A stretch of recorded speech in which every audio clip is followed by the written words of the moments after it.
Okay, everybody, welcome to Pro Mindset Podcast. This is your host, Craig Domann. I got a very special guest today. I got a special guest every week, but this is a really special guest today. My son, Brock Domann, by way of Dresden, Germany. Brock, welcome to Pro Mindset once again. Yes, sir. I think this is round 3. This might be your 3rd edition, bro. You have one of the most popular listened shows ever. So maybe today we'll surpass the previous best. It's a goal. Okay, so I'm going to do a little bit of introduction, catch everybody up on where you're at, and then I'm gonna pepper you with some questions so you can share with everybody about your German experience. So Brock is right now playing professional football in Germany. Had his first game a couple days ago. Threw for 5 tubbies, no picks. How many? Did you ever get your stats? How many yards did you throw for? The stats officially come out Wednesday. Okay, we're talking about German professional football. We get our stats 5 days after the game. Yep. Hey, the field's still 100 yards, and by 53 in the third, everything else is the same, but there are some differences between German football and American football in Germany and American football in America. Definitely a lot of differences. The scoreboard went out in our game. Oh, it did? Yeah. That's because you guys were running up the score. Yeah, I mean, it definitely made you play like it was 0-0. Gotcha. Okay, so Brock, you finished your collegiate football career at the University of Louisville last fall. You trained and got ready for your next phase in football during the spring, participated in the pro day at Louisville, and then jumped on an airplane to fly to Germany because you'd signed a contract to play for the Dresden Monarchs. Share with us kind of like the biggest shock factor when you found yourself in Germany, waking up in Germany, when you didn't speak the native language. Things are obviously not D1 level in terms of facilities. What was the shock factor the first couple of weeks? Yeah, well, first and foremost, the sleep schedule. I felt like I had a lot of energy at night and not a lot of energy during the day because we are 8 hours apart, which is just nuts. And then another big shock factor was how everything's a little bit more old-fashioned out here. I'm walking a lot more. I'm biking a lot more. All the conveniences we have in America, yeah, they don't have that here. All the laziness that we don't even realize we partake in America isn't a thing here. So that was a little bit of an adjustment and shock factor of just tripling, quadrupling the steps I get in per day. And then, yeah, definitely not speaking the language isn't too hard because a lot of people know how to speak English. But for the people that don't, it's like disrespectful to them that I'm in their country and they're having to adjust to me. So that's definitely been a big shock and something that I've had to adjust to, that I am a guest to them and I am to respect their. Hey, do you know any German words yet? Yeah, I mean, we took some German class. I mean, just like Spanish class, it's hard for it to stick. What about on the football field? Is there any term that is used in some German word that you recognize when the officials or the coaches or somebody's talking? Honestly, football is where English is used the most. Really? Yeah, because it's American football. I'd say on the football field is where you hear the least amount of German, where it's off the field where you hear all the guys speaking German. Gotcha. Okay, so you guys had a 5-hour bus ride to your first game on game day.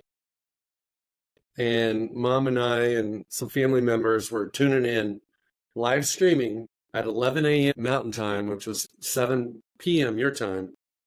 And then you had 5 touchdown passes, which is amazing because you've thrown a lot of touchdowns in your life. But I don't know if you've ever thrown 5 touchdowns in a game.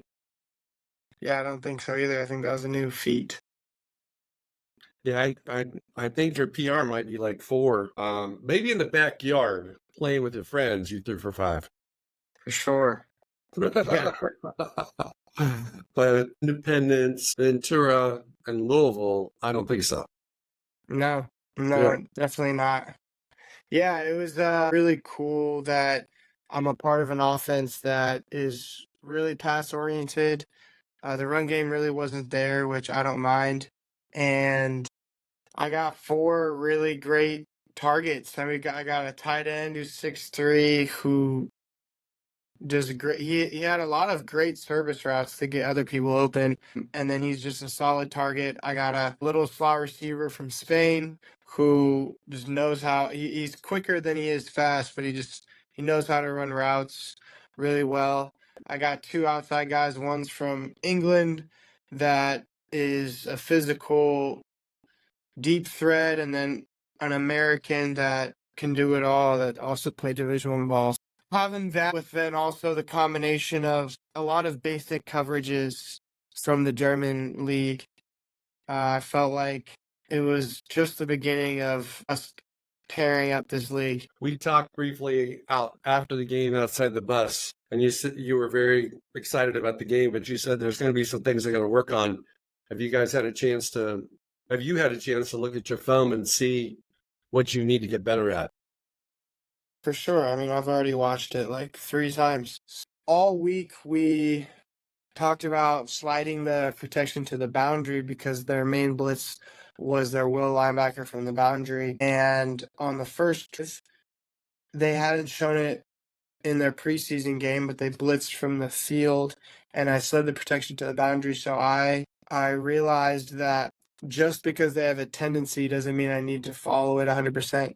I still need to see with my own eyes where people are lined up and what gaps are not being filled, because those gaps are going to be the gaps that they blitz, and adjust accordingly.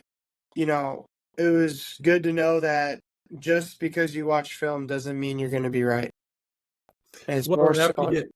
After you get knocked on your butt because you had a rusher pretty much coming free, you make adjustments pretty quick. Definitely. It just reminded me that it's way more important to trust what I see out there than what I saw on film. Because it's all about making real-time adjustments. It's all about being in the moment. You know, it's important to watch film, but to let the film go once you're out there and just see what you see. So that was something that I took away from. The other thing is I was on my back foot a lot, and it was beneficial in some cases, and it was not beneficial in others. I think I've grown to learn how to throw off my back foot. I don't know, out of maybe convenience, and then also just if there's rushers in my face, also just like whenever you're throwing the ball around in the backyard or whatever it is, it's a lot easier to just hang on that back foot. So I think I gained a little bit of a habit from that. And also when they're rushing like they were that first drive, I think I naturally was getting on my back foot a little bit too much. Just making sure I stay even with my body and finish my throws. I think is super important. Mainly those two things, and then also just like making more adjustments. I mean, I'm now seeing the game not only from what I could have done as a player, but then also what I could have done as a play caller, because, you know, we get to play in, but then I have the jurisdiction to be, the ability to change the play if I want to. And I made some good checks, and I also didn't make some checks that I should have made. There's a lot to improve on, but ultimately, you know, the biggest improvement comes from week 1 to week 2. So I'm excited. On the 5 touchdown passes, how many of those were plays that you changed, or were those the plays that were called? First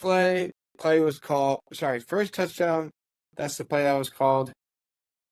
The second touchdown, our American receiver actually came to the sideline and saw he was getting bracketed and wanted to get receiver open unselfishly. So he called that play. That was the corner post that was just wide open in the middle of the field for the touchdown. The third one, 2 of them, the next third and fourth were both me changing the backside route. So I kept the front side the same, but I changed the one-on-one backside. The third and fourth one was that, and then the fifth one was the coach's call.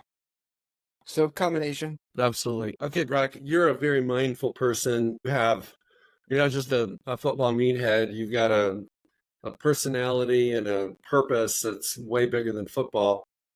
How have you transferred lifestyle here, where you were doing things like breath work and meditation and journaling and things like that? And how has that shown up in Germany when you got your own room, but you got like 3 or 4 roommates, and it's just different? Are you influencing your environment, or is the environment influencing you? It's a great question. I think that it's a combination of both.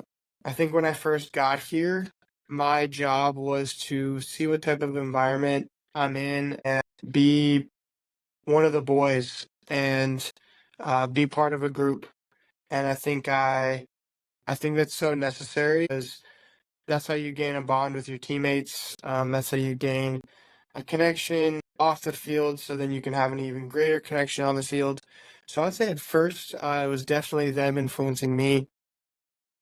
But now that I've kind of been here for a little bit, got my feet underneath me, whenever you're working on yourself and you're growing, people are naturally drawn to you. A lot more guys are coming into my room and just hanging out, asking questions.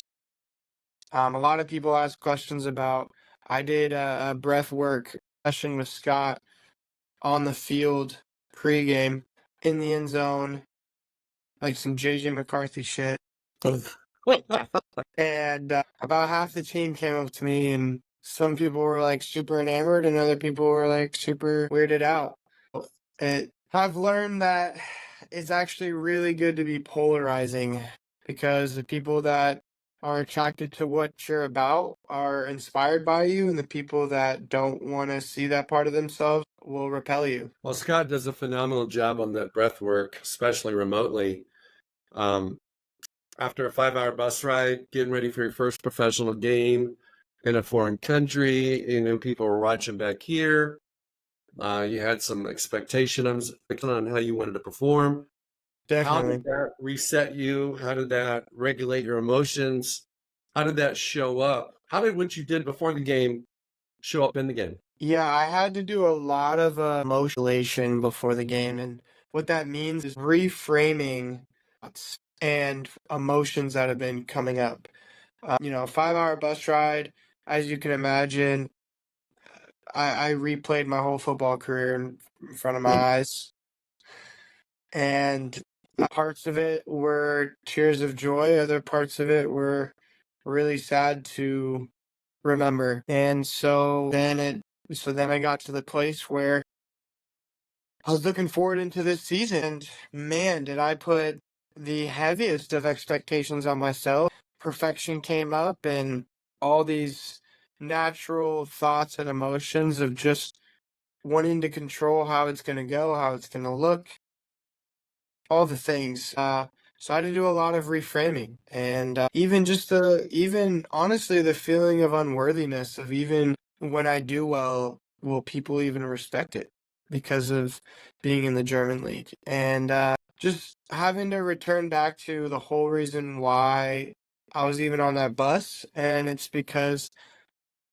there was a little boy that saw his dad represent NFL athletes and wanted to go on his own football journey. And of course, I wanted it to look um, a lot differently, but I've learned that suffering comes from not accepting what is. And so I've suffered a great deal in my life because of my own doing, of not accepting where I truly am and always wanting to be somewhere that I'm not. And I felt that creeping up a little bit before the game and feeling unworthy of even if I do well, will it mean anything? And ultimately, all that matters, does it mean something to me? All that matters is in this journey that I'm on, how do I feel about my journey? How do I feel about my football career when it's all said and done, right? I mean, and I've had to let that go because even there's people that think that Tom Brady's not, didn't live up to their own expectations in their heads.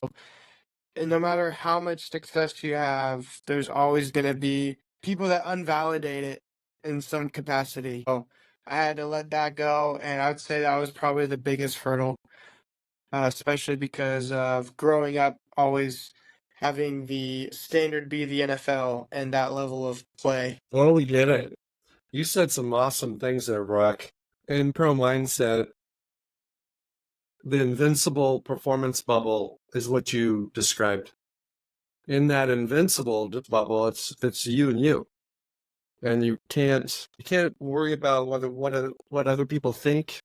You can't feel judgment from other people. You gotta really, it's about you. So think about this. How crazy would it be if you went out and threw 5 touchdowns and in your head it wasn't enough and it didn't mean anything? How miserable would it be on that 5-hour bus ride back? Yeah. Instead of, like you said, be in the moment, do your thing, let it be what it's going to be, do the best you can. And the Insta crowd just doesn't matter.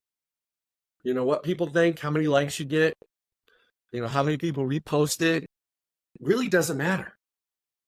100%. Now, if you're an influencer, it might matter to your pocketbook, but for the normal person, it doesn't matter. No, and it's more about, for me, who I'm becoming, because that's what we get to take with us after this life. I really believe that. The internal makeup, the culmination of the thoughts, feelings, and actions you've taken in your life, I believe really do culminate to something that matters.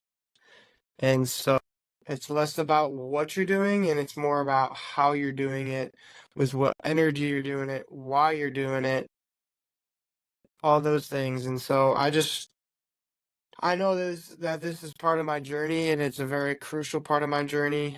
And my main goal and the whole reason why I came to Germany is to find out a little bit more about myself. And as you said, I just got done with my collegiate career, and college beat me up, man. Beat me up. And I'm grateful for it, and it was so necessary. But I think there's a lot of things that I've needed to reflect on, and now that I'm in the real world and starting my journey that way, you know, I just think this is such amazing soil that I get to be in, to be able to say who I am now that I'm in the real world and it's up to me. Because a lot of things in college, man, were not under my control. But I'm really seeing how professional football, it's really up to you. It's really up to you. It's back to the way it should be. And it's the best person plays.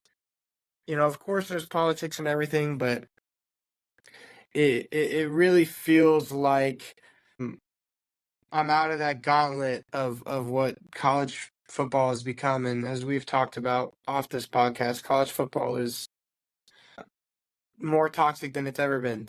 Getting out of that has been amazing, and I think no matter what, this has been such an amazing jumpstart to the rest of my life. Well, one of the things that's really cool for me as a dad is the idea that what you're doing right now is kind of pay dividends for my grandkids because of the lessons you're learning, the man you're becoming, the mental hurdles that you're overcoming, and the fact that you're reframing how things happened is critical because the NFL beats you up.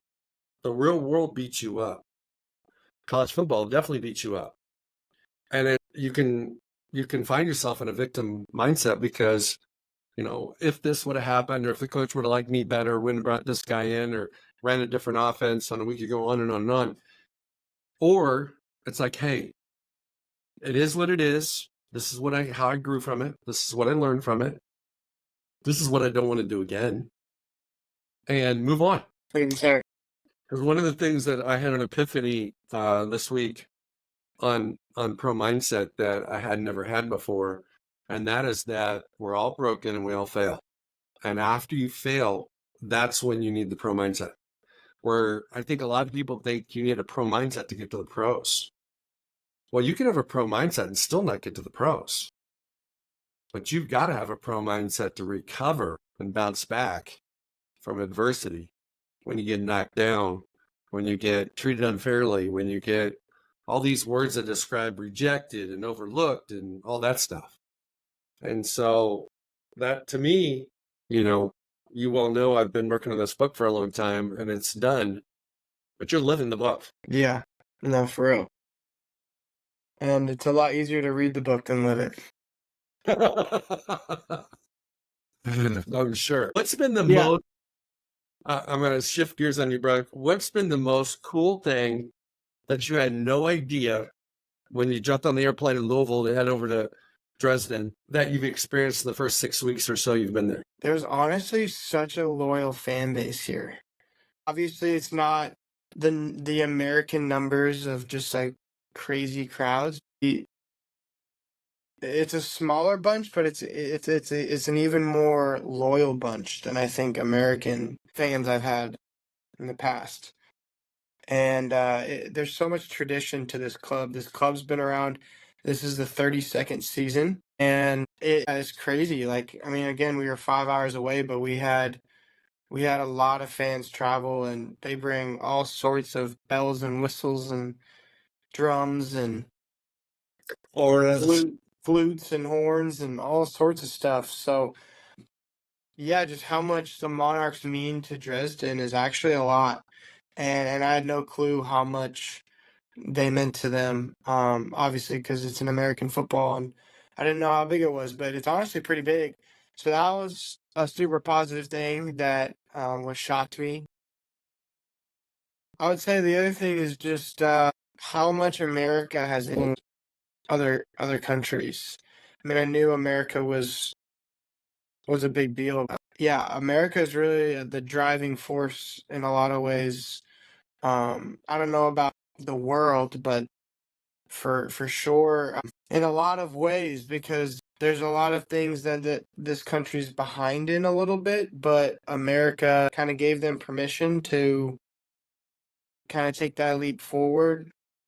And so that's also crazy seeing how, I can be living in another country and it's honestly not as big of an adjustment as I thought it would be.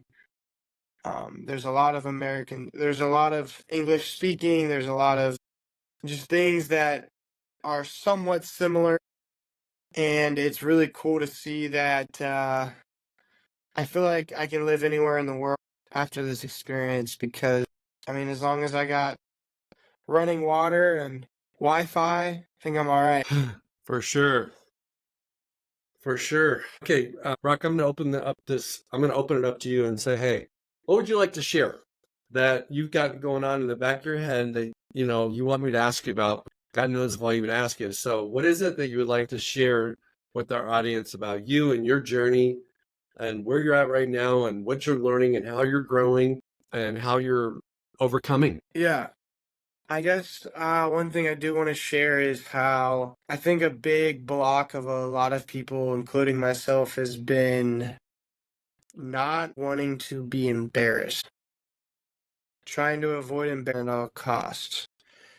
And I see that in myself of why the whole reason why I even get nervous before games or having about when I'm at the club and we're dancing or whatever the situation may be. It doesn't have to be football. It can be a plethora of different situations. So many people are in their heads about wanting to control how they're perceived, control the outcome, looking good, looking the way they desire. And when you're in your heart, it's a gamble because it might not be received well. It might not be received in a loving way. And that's the biggest growth edge I've had to work through, obviously, because, last season, I didn't feel like I had to be that vulnerable because I wasn't seen that much. So having a little bit of that vulnerable hangover of like, you're the dude, everyone's watching you, this is your team, this is your squad, you're the captain, like, you're constantly judged and analyzed and perceived by everyone in the community and on the team. And so that desire to not look or to do something is something that I've definitely had to work through. And actually one of the biggest things that helped me out was that breath work on the field before. I have my shades on, and as Scott was talking through, what exercises we were going to do, I had my eyes open with my shades on, but obviously no one could see. And I was looking at all these people about to watch me do breath work.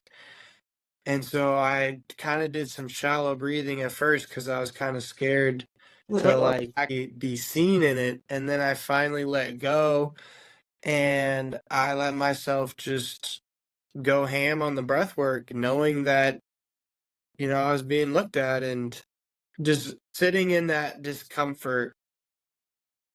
I felt invincible afterwards of just like, I don't care what I'm perceived as. Like, this is how I go. This is how I be. You either like it or you don't, and that it is what it is. And so from then on, I mean, I don't even remember the crowd. I don't remember caring about anyone else's perception after that. And that's why we went and kicked their ass and had 5 touchdowns, was really just honing in on what actually matters. And that's a very difficult thing to do. And I think it's increasingly more difficult than even your generation or the generation before you because of all the distractions that we have nowadays. Well, I think with social media, with filters and with redos and edits and whatnot, sometimes people won't post anything because they make 25 different adjustments to some video or some picture and they can't get it right. So they don't post it. Where when you were doing it live in the end zone on a football field with an open sky and dudes that maybe haven't ever seen you do breath work before, and for those of you that don't know breath work, it's just a breathing exercise that kind of regulates you, that gives you clarity of your mind, in your mind. You would naturally wonder what they're thinking. Right. You are the leader of the team. You are QB1, and you need them to be connected to you.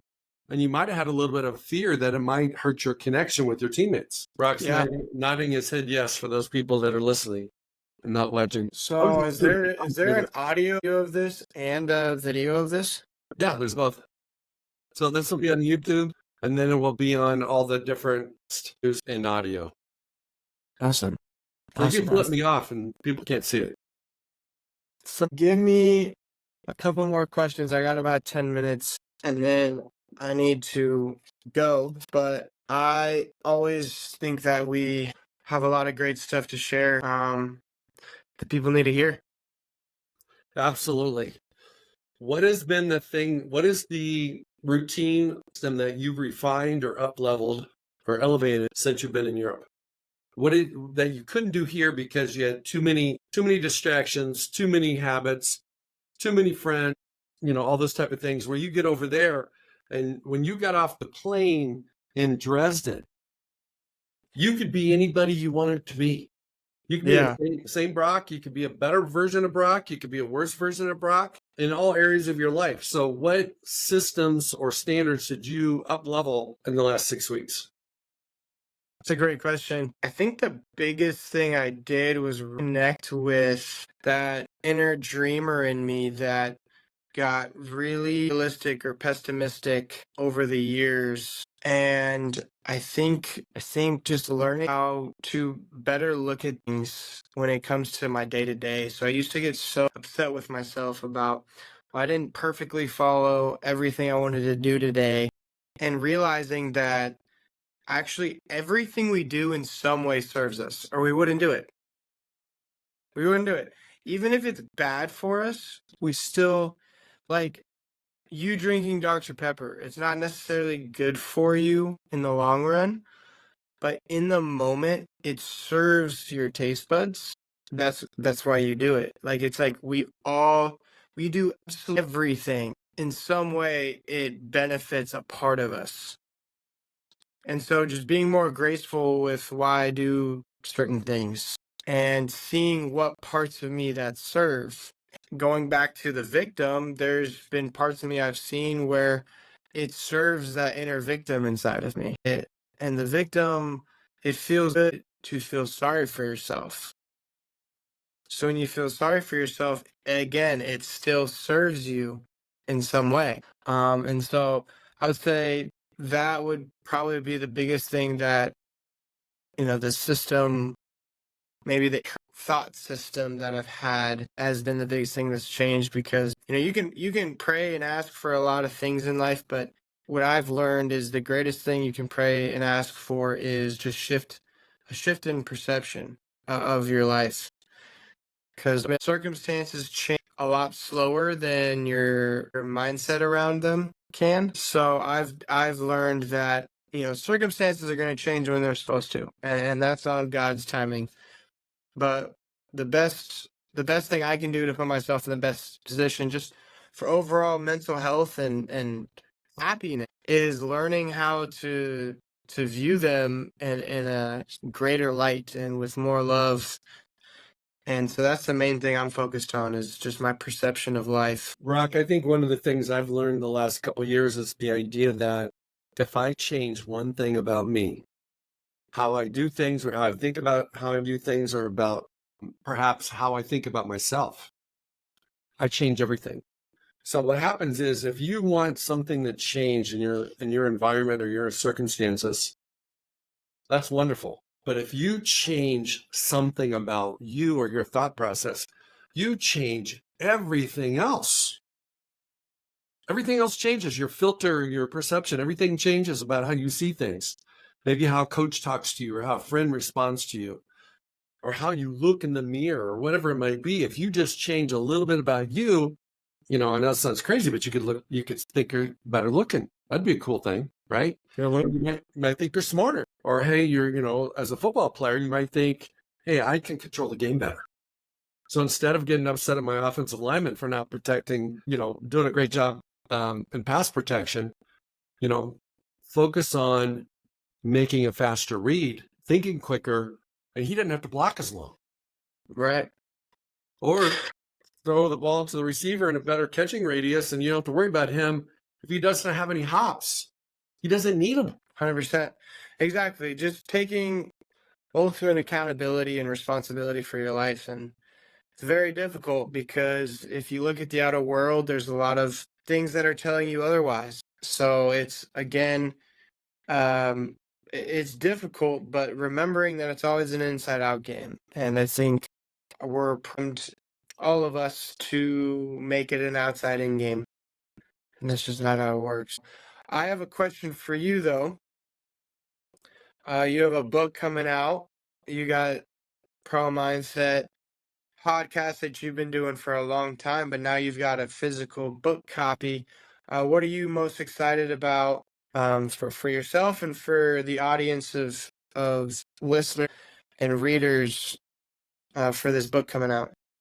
Well, I think it's to kill the myth that a pro mindset is going to make you a pro. What pro mindset is about is it's a mental shift that allows you to be your best in your biggest moments. And so all of us have big moment failures where we were interviewing for a job and we didn't get it. We're hoping to be first team and we end up being second team. I could go on and on and on. But when we have those moments of failure is when you really look in the mirror to go, what could I have done differently? What went wrong? What could I have done better?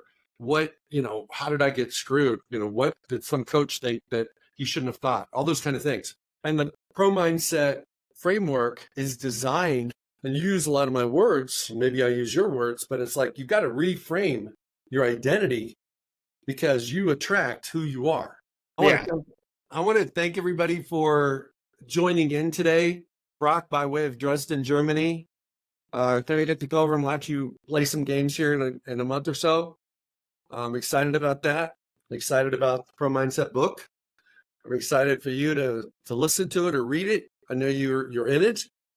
And most importantly, I'm excited about the opportunity for growth that you have as a young man in his 20s to be anybody you want to be any given day and experiment with what is going to work for you.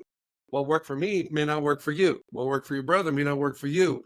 But what worked for you may not work for us either.